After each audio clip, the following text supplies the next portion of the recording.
तो नमस्कार फ्रेंड्स। तो आज की वीडियो में स्टार्ट करेंगे 3 जून 2025 का डेली करंट अफेयर, जो कि एमसीक्यू में रहने वाला है। आपके सभी एग्ज़ाम के लिए इम्पोर्टेंट है। किस किस एग्ज़ाम के लिए?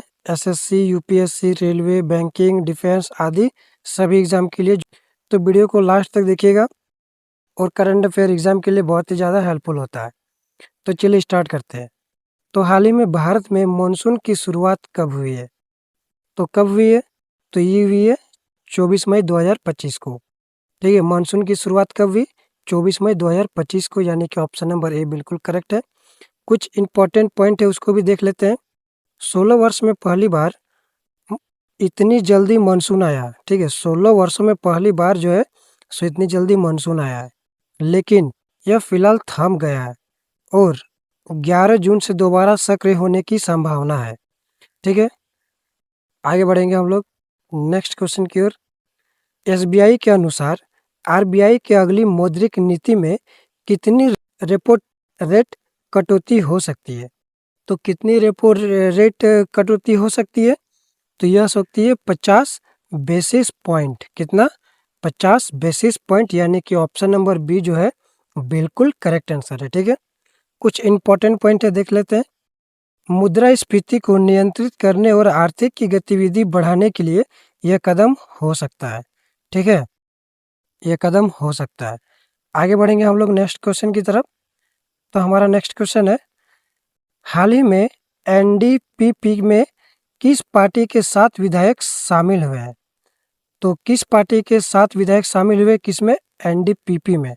तो यह शामिल हुए एनसीपी के विधायक। किसके विधायक? एनसीपी के, यानी कि ऑप्शन नंबर बी जो है बिल्कुल करेक्ट आंसर है। इंपॉर्टेंट पॉइंट को देखते हैं। नागालैंड विधानसभा स्पीकर ने इनका विलय एनडीपीपी में स्वीकृत किया है। ठीक है, स्वीकृत किया है। आगे बढ़ेंगे हम लोग नेक्स्ट क्वेश्चन की तरफ।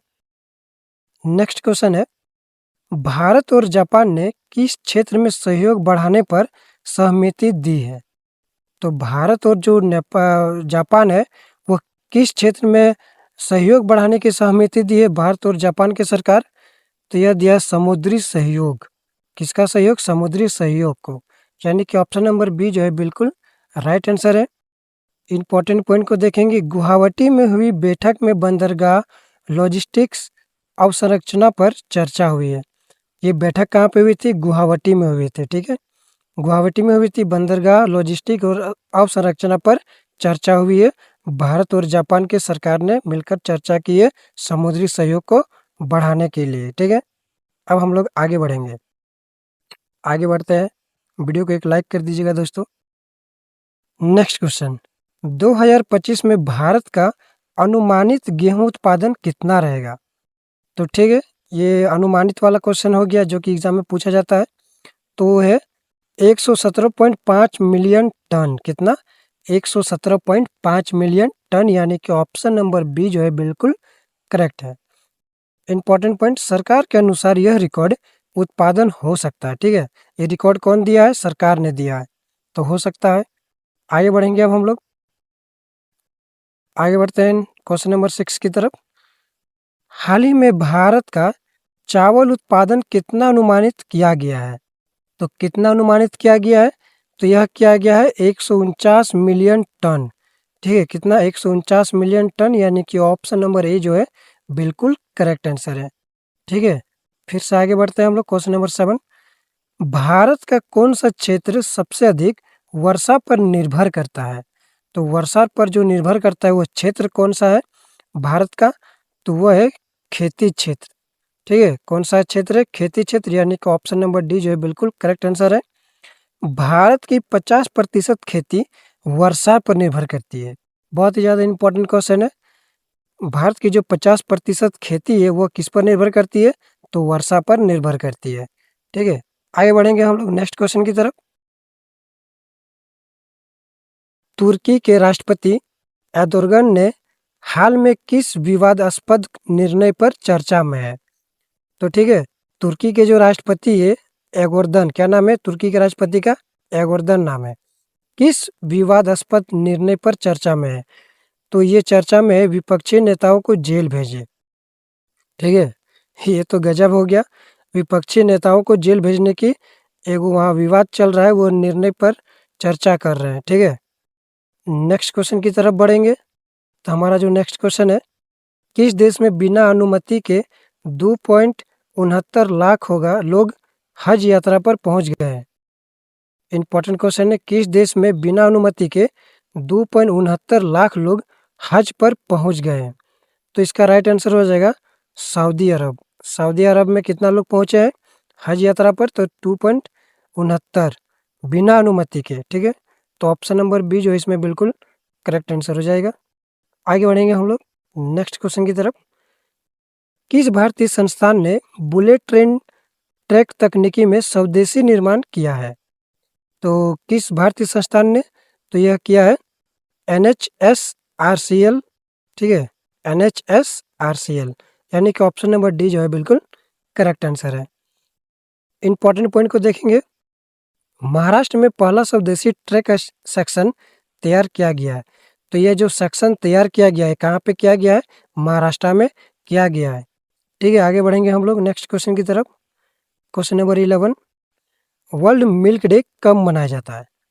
तो वर्ल्ड मिल्क डे कब मनाया जाता है? तो यह मनाया 1 जून को। कब? 1 जून को मनाया जाता है, यानी कि ऑप्शन नंबर ए जो है बिल्कुल करेक्ट आंसर है। दुग्ध उत्पादन के महत्व को दर्शाने हेतु FAO ने इसे शुरू किया है। तो वर्ल्ड मिल्क डे जो शुरू किया है वो किसने शुरू किया है? तो वो किया है FAO ने शुरू किया है। ठीक है, आगे बढ़ेंगे हम लोग नेक्स्ट क्वेश्चन की तरफ। तो हमारा जो नेक्स्ट क्वेश्चन है, किस राज्य ने ग्रीन हाइड्रोजन पॉलिसी को लॉन्च किया है? तो किस राज्य ने किया है ग्रीन हाइड्रोजन पॉलिसी को लॉन्च? तो वो किया है गुजरात ने। कौन सा राज्य किया हुआ है? गुजरात किया, या ऑप्शन नंबर ए जो है बिल्कुल करेक्ट है। गुजरात पहला राज्य बना जिसने पूरी हाइड्रोजन नीति अपनाई है। ठीक है, जो पहला राज्य है जो हाइड्रोजन को नीति को अपनाया है, कौन? गुजरात। तो नेक्स्ट क्वेश्चन की आगे बढ़ेंगे। वीडियो को एक लाइक कर दीजिएगा दोस्तों। हाल ही में NASA यानी कि नासा ने कौन सा सौर मिशन सफलतापूर्वक पूरा किया है? तो नासा ने कौन सा सौर जो मिशन है वो सफलतापूर्वक पूरा किया है? तो उस मिशन का नाम है सोलर पार्कर प्रोब। क्या? सोलर पार्कर प्रोब, यानी कि ऑप्शन नंबर बी जो है बिल्कुल करेक्ट आंसर है। ठीक है, आगे बढ़ते हैं हम लोग नेक्स्ट क्वेश्चन की तरफ। भारत ने किस शहर में 2025 G20 युवा सम्मेलन प्रस्तावित किया है? भारत के किस शहर में 2025 G20 युवा सम्मेलन प्रस्तावित किया है? तो यह क्या है? भोपाल में। कहाँ पे? भोपाल में, यानी कि ऑप्शन नंबर ए जो है बिल्कुल करेक्ट आंसर है। सभी एग्जाम के लिए है दोस्तों, वीडियो को ध्यान से देखिएगा। ग्लोबल स्टार्टअप इकोसिस्टम रिपोर्ट 2025 में भारत कौन सा स्थान पर है? ठीक है, ग्लोबल स्टार्टअप इकोसिस्टम रिपोर्ट में भारत कौन सा स्थान पर है? तो ये है 3rd स्थान पर। कौन सा स्थान पर है? 3rd स्थान पर है, यानी कि ऑप्शन नंबर सी जो है बिल्कुल करेक्ट हो जाएगा। इंपॉर्टेंट पॉइंट को देखेंगे। भारत अमेरिका और ब्रिटेन के बाद तीसरे स्थान पर है। तो भारत जो तीसरे नंबर पर है ग्लोबल स्टार्टअप इकोसिस्टम रिपोर्ट में, तो किसके बाद है? भारत अमेरिका और ब्रिटेन के बाद है। ठीक है, अमेरिका और ब्रिटेन के बाद है तीसरे नंबर पर भारत। नेक्स्ट क्वेश्चन की तरफ बढ़ेंगे हम लोग। क्वेश्चन नंबर 16, WHO ने किस बीमारी को 2025 तक वैश्विक स्तर पर समाप्त करने का लक्ष्य रखा है? WHO किस बीमारी को 2025 तक वैश्विक स्तर पर समाप्त करने का लक्ष्य रखा है? तो किस बीमारी को?